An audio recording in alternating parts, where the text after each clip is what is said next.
Hey everybody, and welcome to the announcement for the 2021 David Hancock Channel Photo Contest. Now I know it's February 1st, the film photography month, Film February contest is just kicking off. The 2021 contest is not starting right now. It's going to open for entries on December 1st. Hi Steinbeck. I'm letting you know what the categories are going to be right now, so that as you shoot through 2021, you can keep them in mind and try to craft a few photos that fit the categories. And I'm going to go over what some of the different aspects of the 2021 contest are going to be. Hi, pup. So without further delay, let me go over the categories and let me pull them up, Steinbeck, so I get them right. Silly dog. Okay. So the 2021 photo contest on the David Hancock channel is going to be 5 categories. Again, it's a formula that worked very well. I'm not going to mess with success. And 4 of them are different from the 2020 contest. There are going to be 12 prizes this year. Each category will have a first place and a runner-up prize. I haven't decided on what they are yet. I will decide on those in November or December, and we'll talk about what the specific prizes are going to be when I remind everybody to submit their photo entries on December 1st. And on December 1st, I will tell you how to do that. But there will be 12 prizes. Each category will have a first place and a runner-up. There will also be a best overall photo, just like this year. And there will be a best overall portfolio. So everybody who submits in all 5 categories will be eligible for the overall portfolio prize. If you submit for only 4 or 1, you won't be. But if you submit 5 photos, you will be entered into the overall portfolio prize, which will be the grand prize of the contest. So there'll be the overall portfolio, best photo, and then all 5 categories, first place and runner-up, in terms of how awesome the prizes are going to be. I just don't know what the prizes are yet. So the 5 categories. So the best thing that I think you can do right now is grab yourself a little index card or something like that and write these down as I read them off, and keep that with your camera bag. And just every now and then, every few weeks, every month and a half or so, read over them and try to get some ideas in your brain when you're out taking photos of things you can do to meet these categories, okay? Black and white's coming back. That's the only one that we're going to have again. So that should be easy and self-explanatory. The next one is called Break a Rule on Purpose. There are lots and lots of ways to break the photographic rules. Just make sure that with this category, it's not an oopsie, but it's something you intended to do, and the image couldn't exist without that rule being broken. So there were a lot of good examples of that this past year in 2020. So think about when you're out shooting, what the standard rules of photography are and how to break them. The next one is called intentional blur or softness. And basically what you're going to be doing there is using blur either for the image or part of the image, or softness as like a soft focus lens or a pinhole lens or something like that. One or both of those elements in your image to create the image meaning. So I decided to combine those into a single category because I thought it would open up the category to more people, because getting blur isn't really going to be helpful for somebody who only shoots 400 ISO film. Then, or faster film. So at any rate, intentional blur or softness, and that's not missing your focus.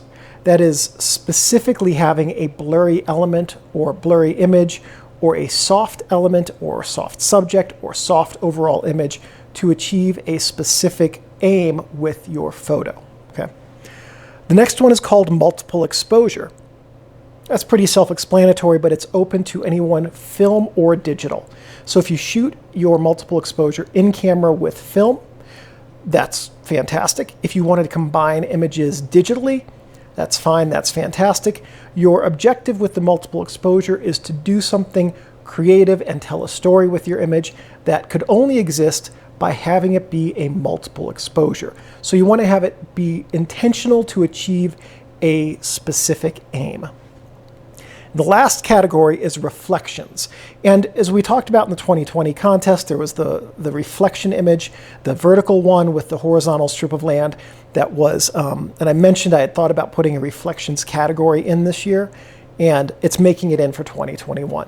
So when you're out and about taking photos, look for ways to put reflections into your images. So those are the 5 rules, or 5 categories. Black and white, break a rule on purpose, intentional blur or softness, multiple exposure, and reflections. So bear those in mind throughout the course of 2021 as you're taking photos.